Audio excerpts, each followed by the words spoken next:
यहाँलाई सबैजनालाई यहाँको बिचको आउन गइरहेछु। यहाँको बिचमा म पितोसट्टी कुरा भन्न गइरहेको छु।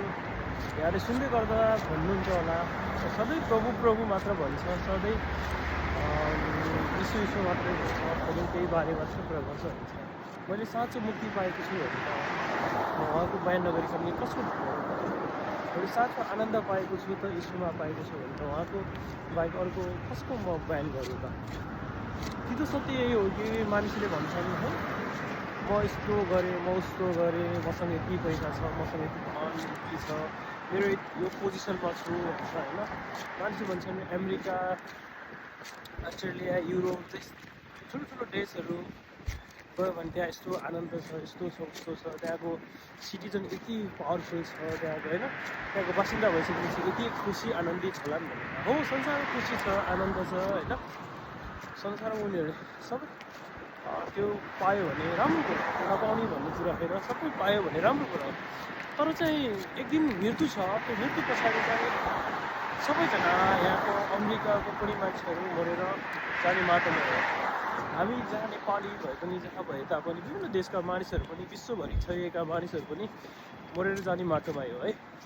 तर माटो पछाडि मरिसकेपछि एउटा हाम्रो आत्मा छ, हामीले भन्ने गर्छौँ नि म त स्वर्ग जान्छु, म नरक जान्छु, स्वर्गमा यस्तो छ, नरकमा यस्तो छ भनेर। अन्य जातिहरूले पनि भन्छन्, विश्वास नगर्ने क्रिस्चियन बाहेक अरू धेरै धर्म मान्ने मानिसहरूले पनि स्वर्ग छ, नर्क छ भन्छन् है। हो, त्यो चाहिँ त्यो कुरा चाहिँ महत्त्वपूर्ण हो।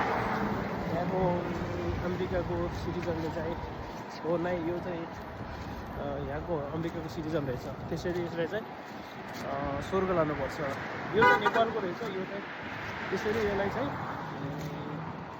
नरक पठाउनुपर्छ भन्ने छैन।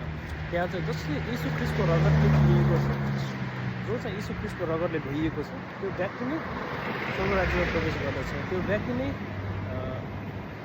उसको नाउँ, जसको नाउँ जीवनको पुस्तकमा लेखेको छ, त्यो व्यक्ति नै स्वर्ग राज्यमा प्रवेश गर्दछ।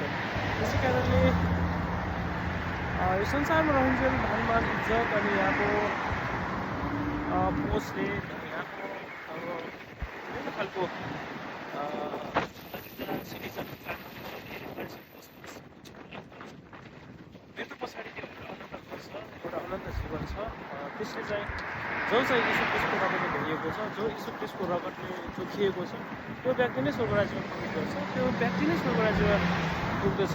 त्यो बाहेक अरू कुनै पनि व्यक्ति स्वर्ग राज्यमा प्रवेश गर्न सक्दैन। जसले यीशु ख्रीष्टलाई उद्धार र मुक्तिदाता भनेर ग्रहण गरेको छ, जसले उहाँ नै मुक्तिदाता हुनुहुन्छ भनेर ग्रहण गरेको छ,